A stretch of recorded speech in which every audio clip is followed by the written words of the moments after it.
Bienvenue à tous dans cette nouvelle vidéo. On va faire le point sur la semaine écoulée. Alors ce que je vous propose, c'est qu'on va regarder un petit peu les indices dans un premier temps. Ensuite, on va parler des actions donc PEA, des actions françaises et européennes. Et ensuite, je vais faire un point sur la plupart des actions américaines, parce que comme vous le savez, je suis un peu plus les actions américaines que les actions françaises. Cette semaine n'a pas été terrible. On finit donc en forte baisse sur les indices. Ici à l'écran, vous voyez donc le SP500. Le SP500 finit en baisse de 2,39%. Donc grosse baisse sur la semaine. Si on zoome un petit peu, alors on était toujours tout proche du fameux support oblique, hein. Alors là, on l'a cassé. Si on le voit plus, si on retourne en journalier. Donc en journalier, effectivement, on va voir qu'on est posé sur la MM200. Enfin, on est même en dessous. Hop, on va zoomer un petit peu plus. Donc vous voyez là, il y a la MM200 qui est ici. On clôture en dessous. Néanmoins, on clôture juste posé sur le support horizontal du SP500 qui se trouve ici. Donc on est juste un peu au-dessus. Donc voilà les différents niveaux. Donc là, on va probablement assister à un rebond, je pense, la semaine prochaine. Donc voilà pour le SP500, on va quand même bien surveiller, parce qu'effectivement, si on casse à la baisse, on pourrait s'attendre à une accélération baissière, et donc du coup, ça aura aussi des impacts sur les différentes actions. Alors, on va commencer par la partie française. Donc on commence par Air Liquide. Alors Air Liquide qui, comme j'avais mis, j'ai fait ma première position, j'ai pris ma première position sur Air Liquide. Air Liquide, donc là voici à l'écran, on était ici, on avait un support oblique qu'on a cassé, et on est venu s'appuyer, on finit pile poil sur un support horizontal à 152, 153 à peu près. Donc je l'ai acheté pile poil ici, donc vendredi, juste avant la clôture. Donc comme vous savez, moi quand je rentre en position, c'est pour du long terme exclusivement. Et je rentre en 2 ou 3 fois sur des supports qui sont majeurs. Donc là, bon, c'est pas un support majeur, on va dire c'est le premier support. Donc la première construction de position ici, j'aurai une deuxième qui sera aux environs de 143 par là, et puis une dernière qui sera aux alentours de soit 131, soit le bas de canal, qui sera aux environs de 124. Donc en gros entre 124 et 130 pour la dernière prise de position. Donc voilà un petit peu où on est Air Liquide. Donc on est déjà sur un premier point d'achat actuellement. ASML. Donc ASML, c'est une action qui est en forte croissance, qui est plutôt une très grosse action européenne. Alors celle-ci m'intéresse énormément, elle évolue dans un triangle. Néanmoins, on s'approche du bas de triangle, donc ici le support oblique qui est ici, avec la MM200 qui est aussi en support. Donc j'ai déjà passé un ordre, moi, ici, aux environs de 500, un peu plus de 500. Donc là, vous allez avoir un premier support intéressant, et deuxième support intéressant ici sur le bas de triangle qui est environ 480. Donc en gros, entre 480 et 500, on va avoir une zone d'achat qui sera vraiment intéressante pour tout ce qui est long terme sur ASML. Donc à surveiller, parce que là, effectivement, on est en train de casser le support.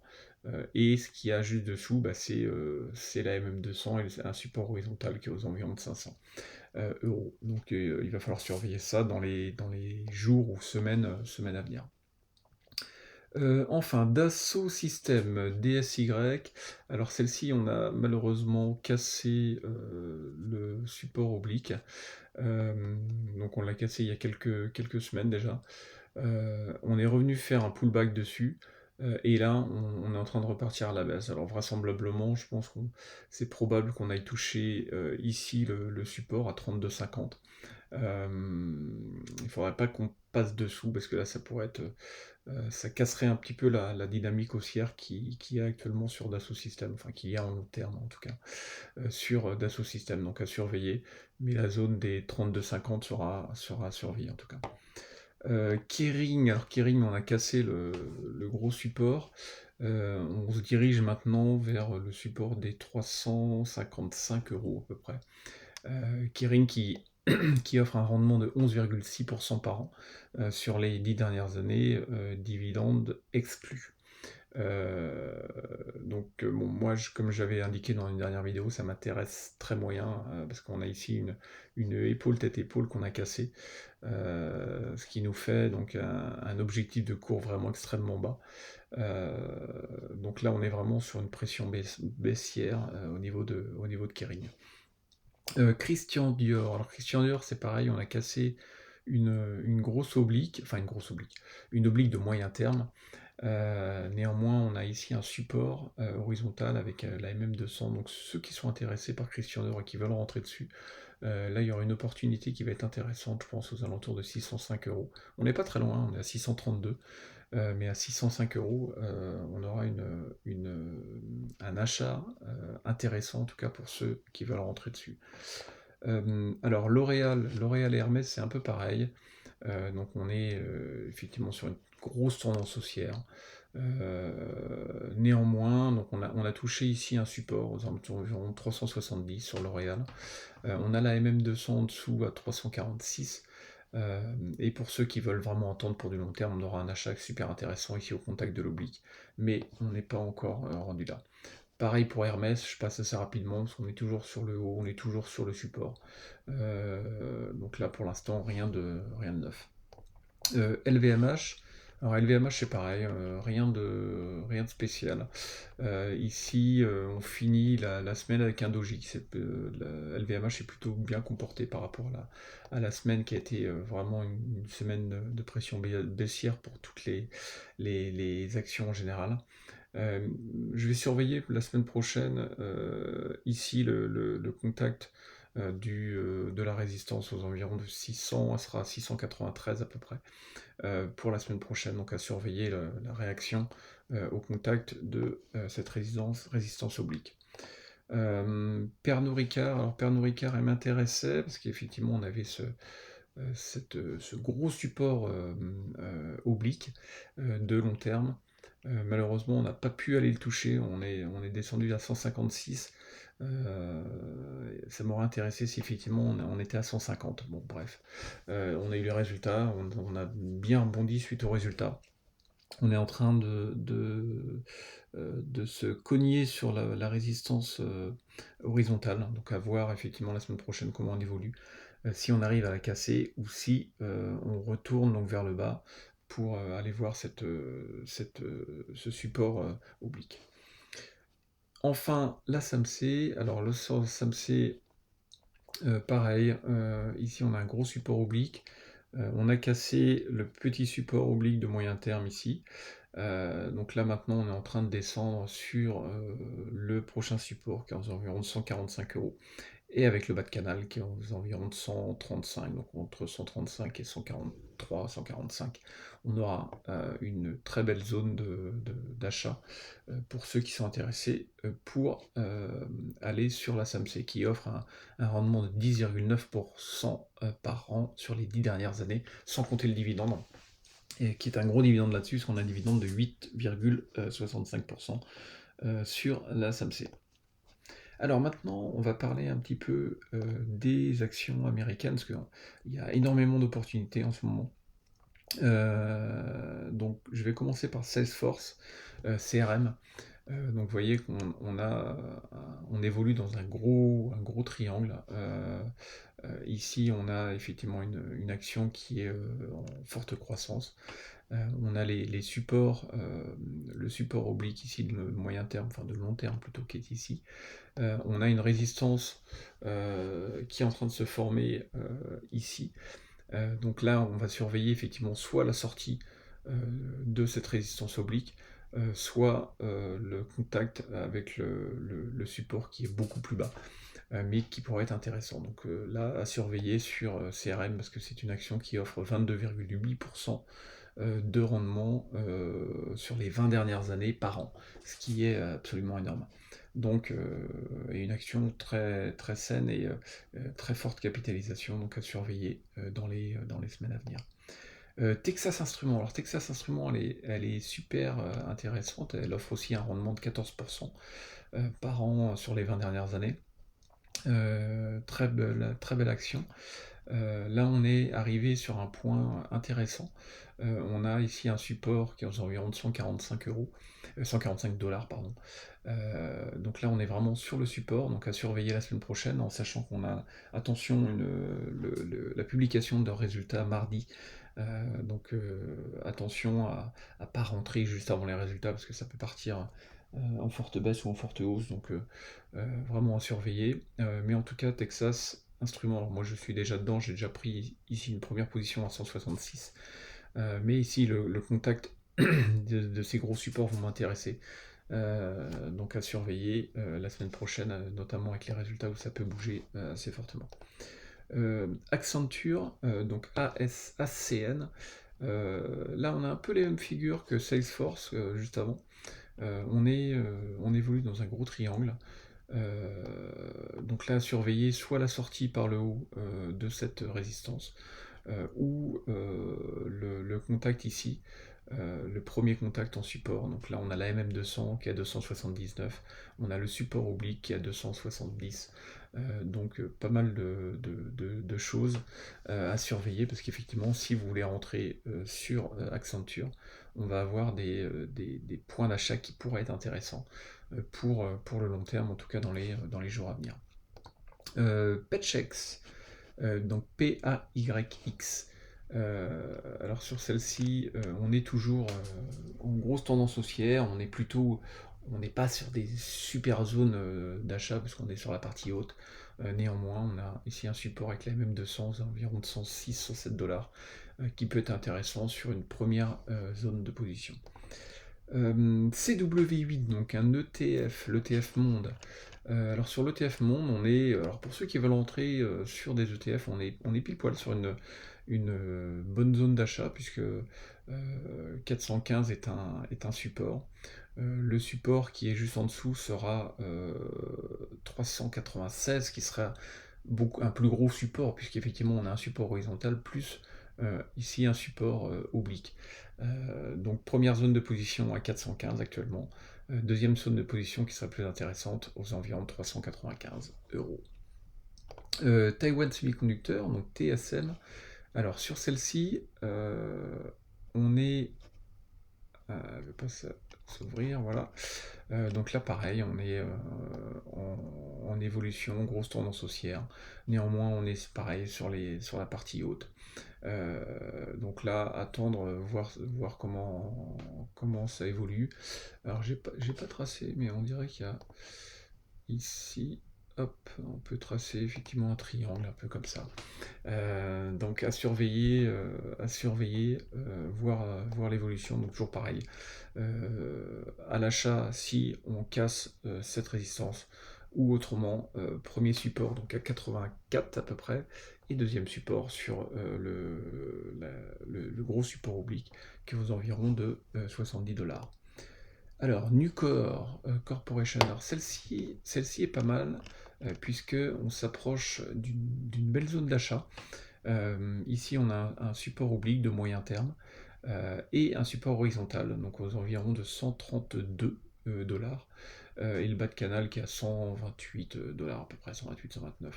Donc on va surveiller, parce que là on baisse déjà depuis quelques semaines. On va avoir une opportunité ici qui pourrait être intéressante pour ceux qui veulent rentrer sur Nucor.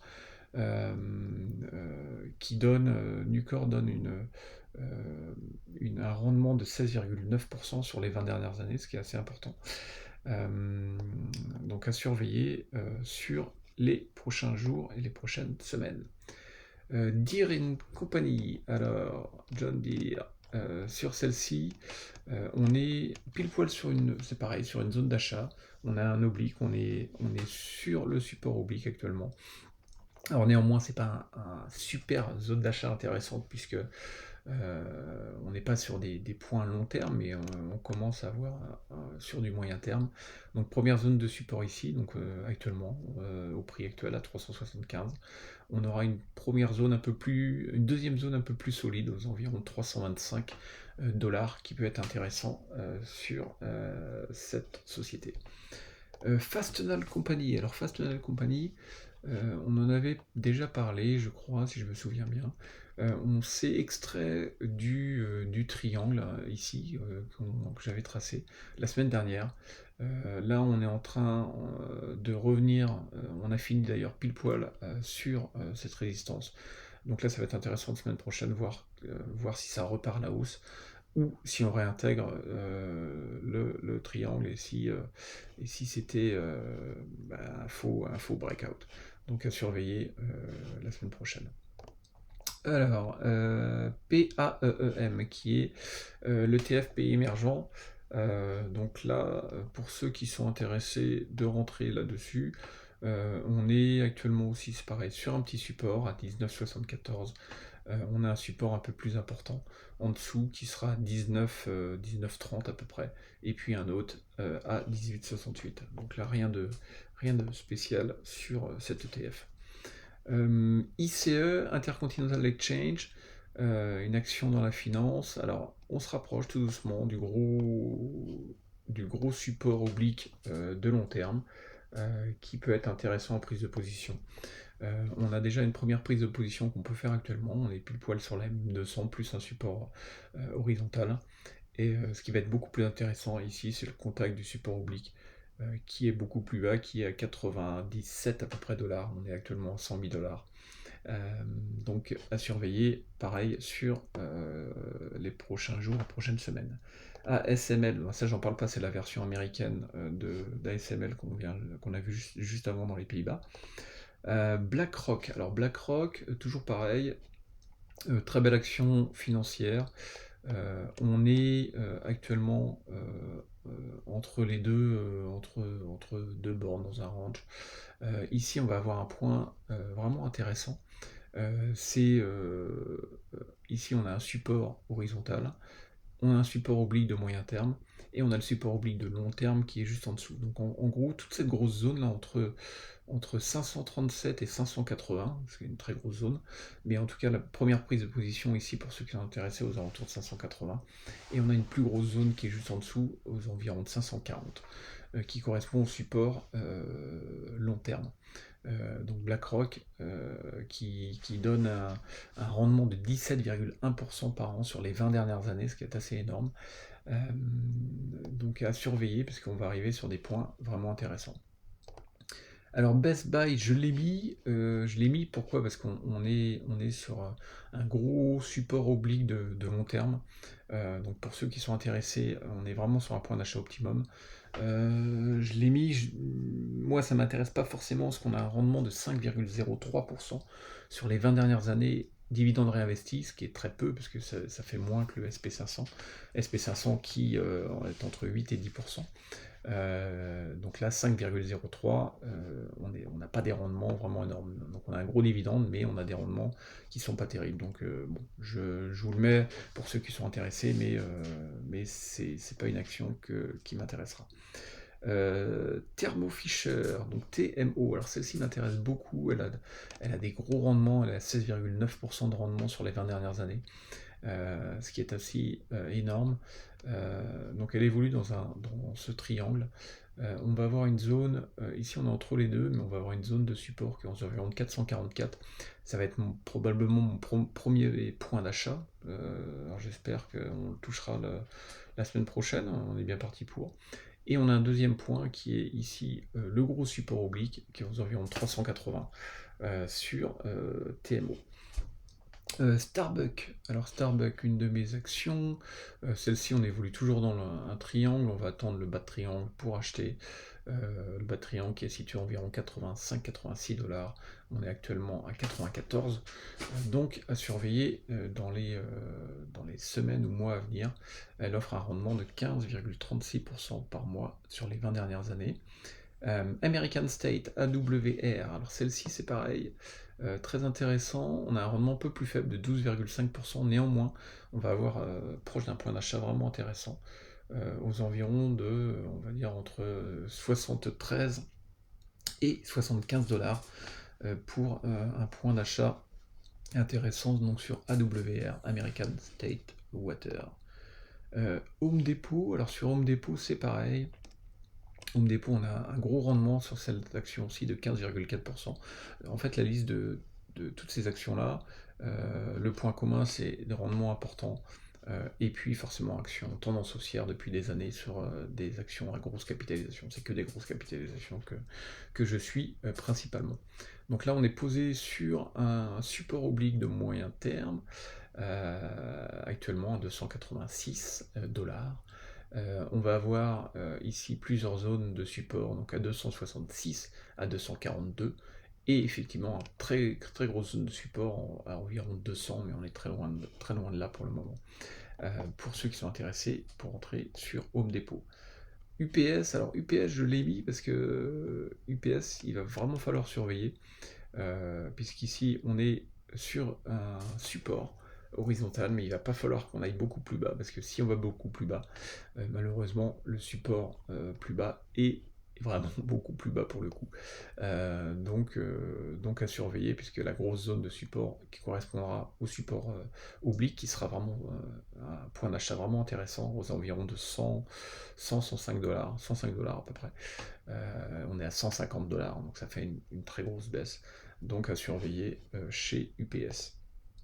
Alors BMY, action dans la santé, là je la mentionne, pourquoi? Parce que c'est pareil, on est sur un super point d'achat, sur ce gros support oblique de long terme, on est au contact actuellement. Sur cette action dans la santé, très belle action, mais qui offre un rendement assez faible, puisqu'il est de 8,4%, qui correspond à un rendement à peu près du SP500. Lowe's Company, celle-ci, je suis rentré dessus vendredi, c'est tout récent. Celle-ci est intéressante parce qu'effectivement on est sur une zone de très beau support, parce qu'on a un support oblique ici, on a un support horizontal et on a la MM200. Donc normalement, ça devrait réagir dès la semaine prochaine, je pense, sur cette action qui offre un rendement de 13,7% sur les 20 dernières années annuelles, ce qui est un très beau rendement. Donc la première position pour moi, on aura la deuxième position qui sera environ à 172 $ et la troisième position qui sera environ à 140 $, si on y va. Altria, donc MO, une action dans le tabac, donc là aussi c'est pareil, on est sur ce gros support oblique long terme, on est à peu près au contact actuellement, pour donc très belle zone d'achat pour ceux qui veulent rentrer sur cette action qui offre un rendement de 11% par an sur du long terme sur les 20 dernières années. UNP, Union Pacific Corporation, donc celle-ci à surveiller, c'est pareil, on évolue dans un triangle, on est plutôt sur le haut de triangle, donc à surveiller, parce qu'elle offre un rendement aussi de 15,7% en annuel, en annuel sur les 20 dernières années, ce qui est un très beau rendement. Avec une zone de support, donc là on est à peu près sur la même 200, on est juste au-dessus. Néanmoins c'est un marteau inversé, donc c'est pas une figure forcément qui va aider pour partir à la hausse. Prochain support à 192 $, 166 $ et environ le bas de canal à 135 $ sur UNP. Norfolk Southern, NSC, donc celle-ci on est actuellement sur un support, bon néanmoins c'est un support qui est assez haut, donc pas forcément intéressant pour le moment, donc à surveiller sur NSC. Le Ripple, donc la crypto-monnaie. Crypto-monnaie, je le mets parce que je le suis, je l'ai en portefeuille. On évolue dans un très gros triangle. Ça a l'air de commencer à bouger, on est toujours bloqué par cette résistance ici horizontale aux environs de 0,52. Donc à surveiller, voir comment ça va se passer, mais bon, c'est pareil, c'est du long terme. CNI, Canadienne Nationale. Alors celle-ci, c'est pareil, très belle action canadienne. On a ici notre gros support oblique, comme d'habitude, un beau support très propre. On a une première zone de support actuellement, aux environs de 105 $, pour éventuellement construire une première position. Prochaine zone de support à 95, et enfin notre grosse zone de support ici à 84 $ qui correspond au bas de canal, où ça peut être intéressant de prendre position quand on ira dessus, mais bon, on n'est pas encore rendu là. Et enfin, Landstar System, LSTR. Alors celle-ci, on se rapproche tout doucement. Donc vous voyez, grosse action haussière.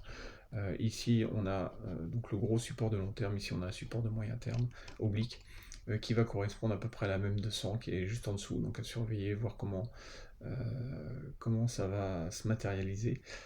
Il est probable qu'on baisse ici jusqu'à 163 $. On a la MM200 en dessous à 153 $, donc à surveiller sur les prochains jours et prochaines semaines sur cette société LSTR. Donc bah, voilà pour le point. Donc ce sont la liste ici de toutes les actions que je vais surveiller pour la semaine prochaine. Bien évidemment, je vous tiendrai au courant si je fais des achats. Personnellement, l'action qui m'intéresse le plus, bon, ça va être BlackRock. BlackRock, j'en ai déjà en portefeuille, mais je pense que si on va ici sur le bas, je vais refaire un achat. C'est TMO, comme je vous l'ai dit.